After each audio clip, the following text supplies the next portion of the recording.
it's a really complicated time to be working in public broadcasting at the moment. Oh, bless the way you couch that as if it's a phase. Yeah. Yeah, right now it's quite tricky. The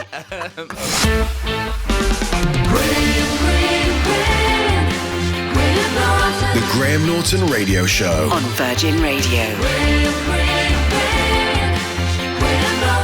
I think when I was growing up, there was always a sense that people were very disengaged with politics. And for better or worse, the last decade has forced a kind of engagement. And you definitely go, well, people are definitely interested in politics and hearing about politics and hearing about various different perspectives on politics. And so what is missing, do you think, in the other ways we get our news, like from newspapers or from traditional media? Is it a point of view? Is it attitude? Is it a bit of humour? I think it's probably a combination of all of those things. But I think the news, like your food consumption, should be taken as part of a balanced diet. So it is also really important that there are organisations like Reuters and the much maligned, much criticised British Broadcasting Corporation, which, in spite of a lot of things that are written about it, makes a huge effort around impartiality. Yeah. And I think that it's important that you have those organisations that are, the AP, that are devoted to impartial news reporting without an agenda. And then I think it's also nice to get more point of view and perspective driven podcasts about the news. I think it's all to be taken as part of a balanced diet. And of course, we should say it's not just you. No. It's not even like you have a sidekick. It's totally you are co-hosting. Oh, it's totally co-hosting. Yeah. It's my friend Coco Khan, who's a journalist. And, just sort of, I thought if I'm doing a news podcast, because they asked me to do it, and I actually said to them, I think you should find somebody else. But they were like, no, we think we'd like you to host this. It's early days, so far. You say 4 in, 4 or 5, 4 in. So are you going to have dissenting voices? Are you going to have people that you don't like on, if you know what I mean? Yeah, I think it's not necessarily about whether we like them or not, but do we respect what they're saying, and are they proposing constructive solutions? Because I think the thing with Pod Save America is that the 3 guys that founded the network and host that show are ex-Obama staffers. They were the communications team in the White House, so they can speak to how a bill becomes a law. They can speak to getting policy and turning it into actual legislation. Yeah. Whereas obviously me and Coco are just 2, as my mother calls us, lovable loudmouths. So what we're interested in is getting people in who have big ideas and big solutions to the various problems the country is facing. And it wouldn't. Sometimes you're not always going to agree with what that person's proposing, but it's more about the fact that those people can come in and articulate an interesting idea. Yeah, but also, isn't it? It's sort of hard to find the funny if you're just thinking, I hate the thing you're saying. Well, luckily, Graham, I have a lot of practice of making comedy from a place of pure hate. It's your sweet spot. It's my sweet spot. It's my sweet spot. My muse is my sheer rage. I know you hide it well. This is the thing. I'm actually quite affable. When I'm not talking about politics, I'm actually quite likeable. Yeah, he's okay. He's okay. His neighbours like him. Yeah, my neighbours do. Yeah. My neighbours think I'm a very well brought up boy. I grew up in a part of South London that I think we would affectionately refer to as a bit dull. I grew up in Croydon. I went to school in Orpington, and there's not a lot of hero. Why has that got a laugh, Graham? My Auntie May used to live in Orpington, and yeah, you're right. It is so like, are we in Orpington? Is this bit Orpington? Yeah, it was an interesting place to grow up, and there's not a lot of heroes that organically sprung from there. Auntie May, your Auntie May, yeah. Kate Moss, very much peas in a pod. Yeah. Oh wow. And more recently, obviously, Stormzy. I was at the Pyramid Stage watching him in 2019 and laughing hysterically as Selhurst flashed by because he had this montage of all the train stations around where he and I grew up.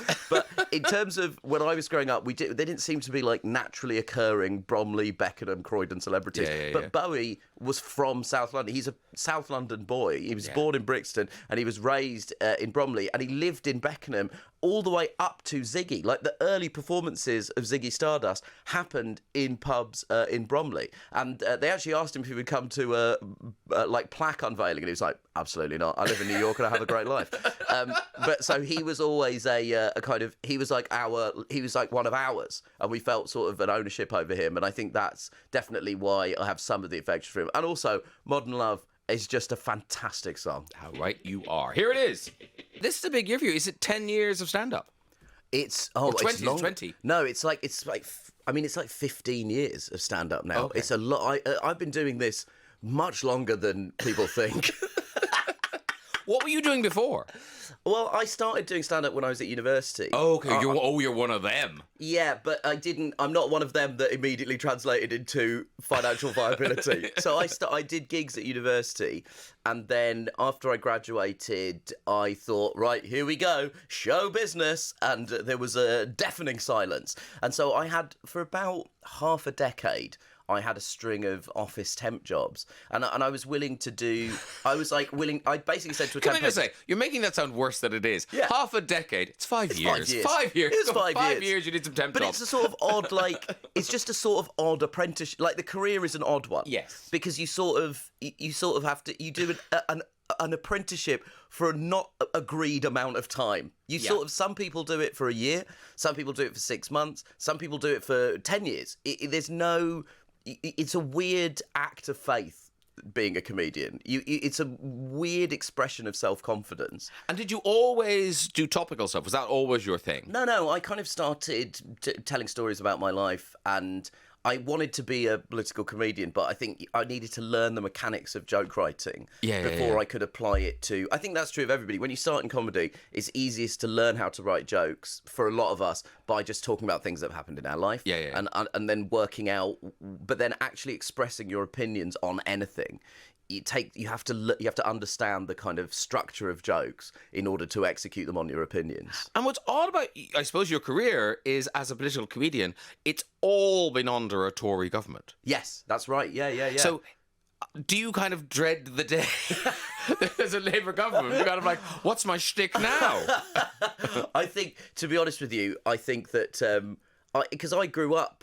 So I've always done political comedy under a Conservative government, but I grew up largely under a Labour government. I was 11 years old when Blair won the election, so I was used to watching political comedy under a kind of Labour government. And, I'm thinking of particularly something like The Thick of It was a satire kind of very specifically aimed at not just any Labour government, but that specific Labour government. Yeah. So, people like me will always find a reason to complain. That's the true lesson of the human race. Yeah. Is there will always be buzzkills like me. Yeah. And also, every politician will disappoint you. Yeah, of course. Yeah, absolutely, 100%. There is, and also that's sort of part of the process of it. That's part of the push and pull of supporting a politician, then feeling let down by them, and nobody is ever going to give you everything that you want. Yeah. The funny thing about the MASH report is that our viewing figures were good and people watched the show. I think the official reason that we've always been given is that they needed to free up money for new shows, which also makes sense. But also, every time the BBC does anything vaguely political, even if it's political comedy, there are a lot of people who use it as an excuse to criticise the BBC. The corporation is under so much pressure, and I think when you put any organisation under that amount of pressure, if you point a loaded gun at an organisation, if you point a loaded gun at a person, they are not going to make good decisions. That is just the way that things work, and the pressure that's applied on the BBC, and that certainly in the last couple of years was heavily applied to Channel 4.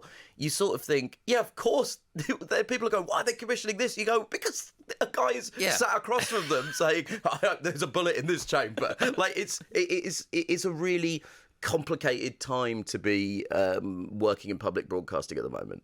Oh, bless the way you couch that, as if it's a phase. Yeah.